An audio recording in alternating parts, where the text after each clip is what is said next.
그 다음에 이제 점성학 얘기를 할 건데요. 아까 앞에서 얘기했던 뭐냐?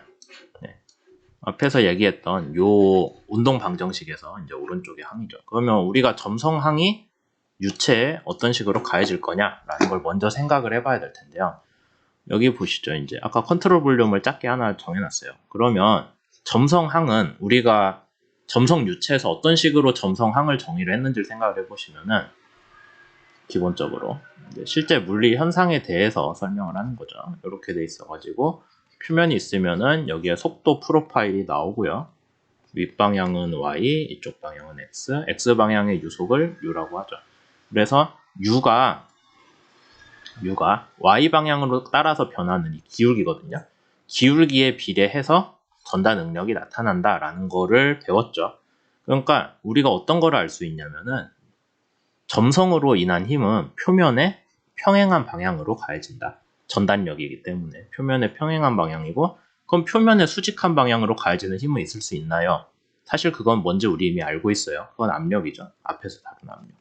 그러니까 압력은 이렇게 가해지고 그 다음에 표면에 평행하게는 전단력으로 가해진다. 라는 큰 틀에서 이해를 하시고 이 그림을 보시면 됩니다.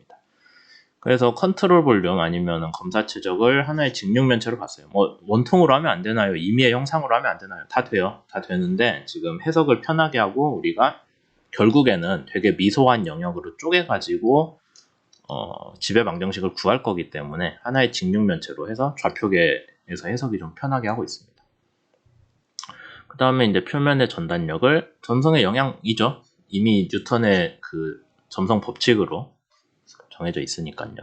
그 다음에 전단력은 텐서라고 써놨는데 여러분들이 일반적으로 알고 있는 벡터는 그냥 방향만 정해져 있죠. 방향하고 한쪽 방향하고 크기만. 그래서 예를 들어서 어떤 물체에 가해지는 힘을 구해라 라고 하면 X방향 힘, Y방향 힘, Z방향 힘 이것만 알면 되잖아요. 방향 힘만 알면 되는데 텐서는 벡터보다는 좀 상위의 개념입니다.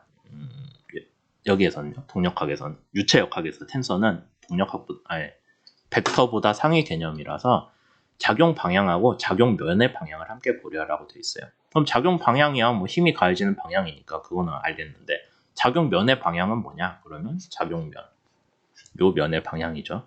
그러면 면의 방향은 어떻게 정의를 하냐? 그 회전이나 그런 데서도 비슷한 문제가 있었는데 회전 문제에서 회전 방향을 뭘로 정의하냐면은 오른손으로 감았을 때 엄지손가락 방향이거든요. 축 방향. 여기서 비슷하게 평면의 작용면, 평면인 작용면의 방향은 어떻게 되냐? 그러면은 면의 수직인 벡터를 씁니다. 그러니까 이 면에 대한 방향은 무엇이냐? 요거고요. 요 방향으로 작용한다라고 한 이 방향 면에 작용을 한다고. 그럼 실제 힘의 방향은 면 상에 있으니까 뭐 둘 중에 하나겠죠. 이쪽이나 저쪽이나. 여기도 똑같습니다. 그래서 실제 힘을 작용하는 면의 방향은 이쪽이고요. 그 다음에 힘의 방향은 여기나 여기다. 그러니까 우리가 힘 방향과 작용하는 면 방향 둘 다를 써야 되니까 방향 벡터가 두 개가 들어가야 되죠. 그거를 여기서 텐서라고 부르는 겁니다. 그러니까 벡터보다 상위라고 하는 게 어떤 뜻인지 알겠죠. 방향이 하나 더 들어가니까. 그 다음에 이제 X방향 전단력 표현은 뭐 이런 식으로 된다고 되는데 보시면은 먼저 이해될 거예요. 처음에 전단력 요소가 있고 거기에다가 면적을 곱하면은 전단력은 기본적으로 응력이기 때문에 그 차원이 힘을 면적으로 나눈 거거든요. 거기에다 다시 면적을 미소 면적이지만 곱했어요. 그러니까 작은 힘이 됐죠. 근데 미소 면적은 Z 면에 대해서니까 그러면은 X, Y 면적을 곱한 게 되겠죠. 그러니까 여기 X 곱하기 여기 Y니까 이면이 되겠네요. 이면 면적이 여기서 얘기하는 dA고 그거는 뭐 당연히 dx 곱하기 dy랑 같죠. 그 다음에 타우 전단력에 대해서는 우리가 풀어 썼어요. 연쇄 체인 룰을 써가지고 이런 식으로 풀어 써줬고 그러면은 왠지 요거 곱하면은 부피가 되겠죠. 그렇게 하려고 했고요. 그 다음에 요거는 뭐가 되냐라고 하면은 우리 타우 어디서 봤어요? 여기서 봤네요. 그렇게 해가지고 전단력을 구할 수가 있습니다. 그러니까 기본적으로 타우에 대해서는 지금 여기에서는 라운드 Z 오버 라운드 타우 Z라고 라운드 타우 ZX라고 썼는데 이거를 세 방향에 대해 일반화를 해야 되잖아요. z, x. 그러면 z는 뭐 그렇다고 치고 x는 가만히 있을 거니까 z가 y도 되고 x도 되고 하면서 변화를 주면 세 방향이 나오겠죠. 그런 식으로 일반화를 해서 모든 방향에 적용하면은 x 방향 전단력은 누구로 구성이 되냐? x의 수직인 면, 그러니까 yz 평면, 그 다음에 y의 수직인 면, xz 평면, z의 수직인 면인 xy 평면에 대해 각각 작용을 하는 x방향 성분 힘을 더한 거랑 같다라는 거죠. 그래서 그러면 이제 x방향 힘의 얘기 쓰니까 y방향, z방향 다 하면은 진짜 일반화가 되는 거죠. 진짜 일반화를 하면은 이 식이 나옵니다. 그러니까 여기에서 여기까지 가는 순서 이해할 수 있죠. 그 다음에 조금 더 가봅시다. 이제 그러면 우리가 전단력은 알았어요. 전단력이 아마도 물체에 작용하는 힘일 거다. 압력이랑 별개로. 그래서 그로 인해서 F는 MA가 될 거다. 그럼 이제 전단력이 어디서 올 거냐라는 거를 추가로 생각을 해봐야 되겠죠. 우선 여기에서는 연속방정식은 뭐 이미 얘기했으니까 넘어갈게요. 비압축성 요동으로 인한 질량 보존 잠깐 얘기했고, 왜 이게 잠깐 나오냐면은 아까 여기 앞에서 점성으로 인한 전단력을 얘기를 했을 때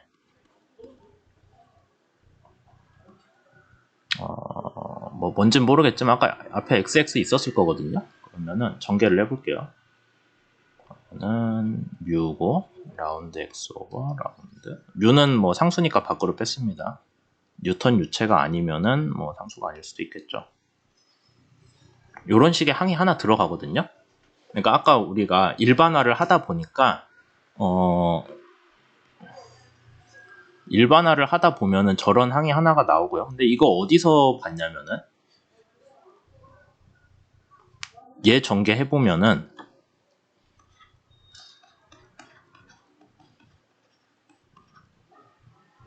V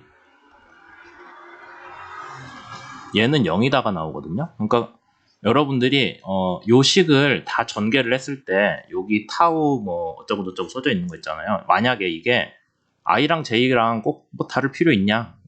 같은 항도 있을 수 있잖아요. 이런 항이 있으면은 얘는 이런 걸 포함하거든요. 근데 이거 어디서 봤냐면은 우리가 알고 있는 연속방정식에 보면 얘네들의 합은 0이다가 정해져 버렸어요.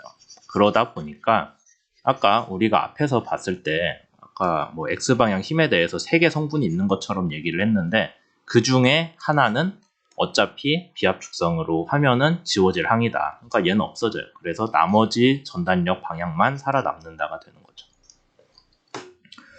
이 부분도 원래는 학부 수업에서 다뤘을 부분이라 넘어가도록 하겠습니다. 사실 우리 뒤에서 크게 중요하진 않아요.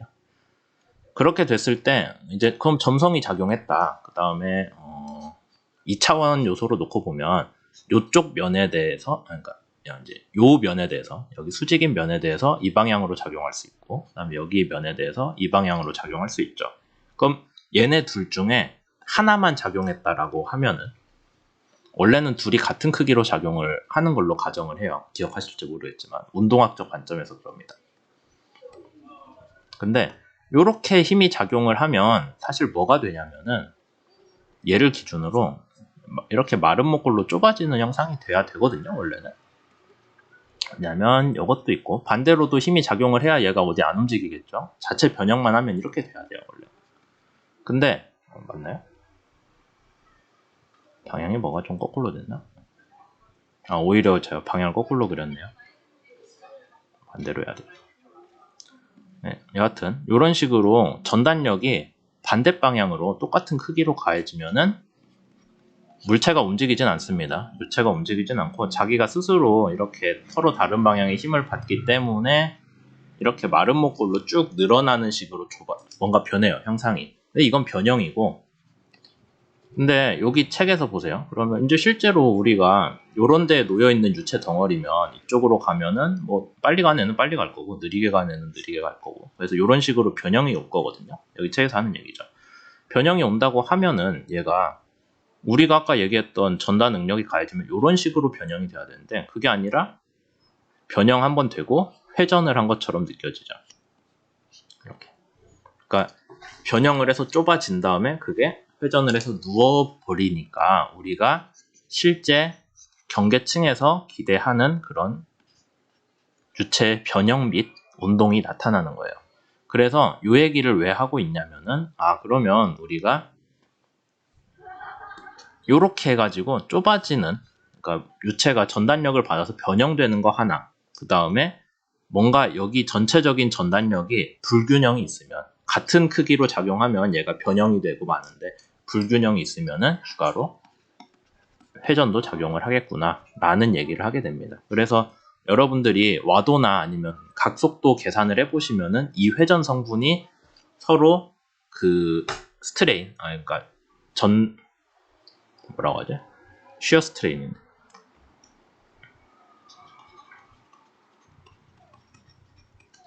이거의 방향 성분 크기의 차이로 인해서 회전한다라는 거 확인하실 수 있을 거예요. 그게 와도로 정의가 됩니다. 뭐 여하튼 그런 식의 얘기를 해가지고 우리가 어떤 얘기를 하냐, 유체가 변형이 됐다, 이해되시죠? 변형되고 회전도 불균형으로 인해서 발생을 한다. 그 다음에 시간에 따른 각변이 변화, 이게 사실 회전하는 속도, 각속도잖아요. 각속도라는 것도 나오는데 그걸 어떻게 우리가 정의를 하냐, 여기에서 요 각도까지 변화를, 지금 잘 안 보일까봐 크게 써드리는 거예요. 책에 똑같이 써져 있습니다. 델타 감마라고 표현을 하시고요. 그럼 델타 감마가 뭐냐, 원래 이렇게 있던 애가 벽이 이렇게 기울어졌습니다. 그러면 그 변한 정도는 어떤 이유냐, 어느 크기냐라고 하면 우리가 라디안 호도법 쓸 수 있으니까 요거 크기 분의 여기에 직선 거리겠죠. 그게 이제 여기 나오는 거고요. 그래서 시간에 따른 각도 변화를 각속도라고 해가지고 각속도에 대해서 점성 계수를 포함을 하면, 그러니까 변형하는 각속도에 대한 점성 계수를 표현하면 그게 전단 능력과 크기가 같다라고 우리가 볼 수 있고요.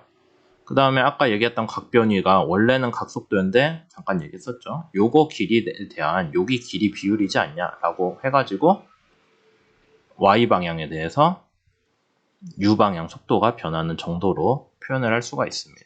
그러니까 이제 각운동에 대해서를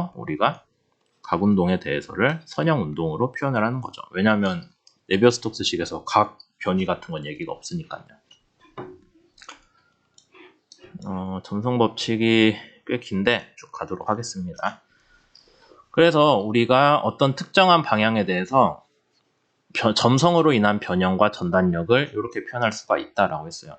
결국엔 돌고 돌아서 뉴턴 점성 유체에 대한 법칙인데, 뉴턴이 들고 온 점성 유체에 대한 식을 다시 본 거예요. 그러니까 여러분들이 다 건너뛰고 그냥 이거지 않냐, 그래도 상관없는 거예요. 원래 점성 유체 수업에서는 이거부터 시작했으니까. 근데 지금 우리 책에서는 그것보다 조금 이전에, 그러면 전단 능력이 작용했을 때 유체 덩어리가 어떻게 되냐라는 얘기를 했고, 그럼 여기서 여기까지 변했다고 했을 때 실제 힘은 어떻게 가해졌겠냐, 아니면 운동은 어떻게 됐겠냐. 아직 힘보단 운동이 맞습니다. 운동은 어떻게 됐겠냐. 여기까지 선형 이동했을 거고요. 여기에서 여기까지 선형 이동했겠죠. 그러면은 원래 네모 모양일 텐데 거기에 전단 능력이 가해져서 삐뚤어졌을 거고요. 와르모 모양으로. 그 다음에 뭔가 전단 능력의 차이가, 방향 성분이 서로 크기가 다르니까 회전이 일어나가지고 우리가 보는 그림이 됐을 거다라고 얘기할 수 있죠. 물론 유체 운동의 요소 중에 그냥 선형 변형도 있거든요. 원래 이렇게 돼 있는 게 위아래로 힘이 서로 작용하면 얘가 옆으로 뽕하고 넓어지잖아요. 그 부분에 대해서는 그림에서 얘기는 안 했지만은 사실 그것까지 포함해서 설명은 할 수 있습니다. 뭐 어쨌든 그런 식으로 하면은 전단력이라는 거는 우리가 선형 속도의 차이들로, 각 요소에서의 선형 속도의 차이들로 표현할 수 있다라고 볼 수 있죠.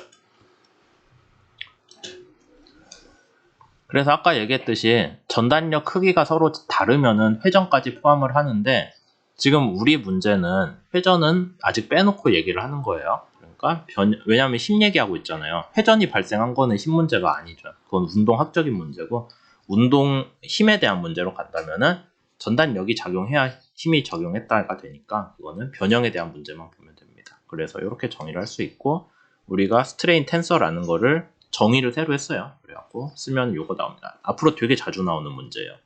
그래서 이렇게 해가지고 우리가 쓴다면은 아까 앞에서 밀도는 비압축성이라고 가정했으니까 지배방정식 아니 연속방정식 집어두면서 얘기했으니까 얘는 됐고, 그럼 다 똑같이 로로 나눠져서 가속도는 압력으로 인한 힘, 그 다음에 요거 전개해줘가지고 이런 식으로 표현할 수 있죠. 이게 우리가 아는 네비우스톡스식입니다. 그리고 이상유체에 대해서는 점성이 없으니까 아마 얘를 빼고 얘기했을 거고, 그건 우리가 얘기하는 오일러 방정식인데, 실제로 되게 레이놀즈 수가 높으면 점성 영향이 적거든요. 그러면은 문제가 오일러 방정식과 비슷하게 흘러가기도 합니다. 뭐 이제 난류 문제가 그 대신 끼긴 하는데 그걸 무시할 만하다라고 생각을 하면은요.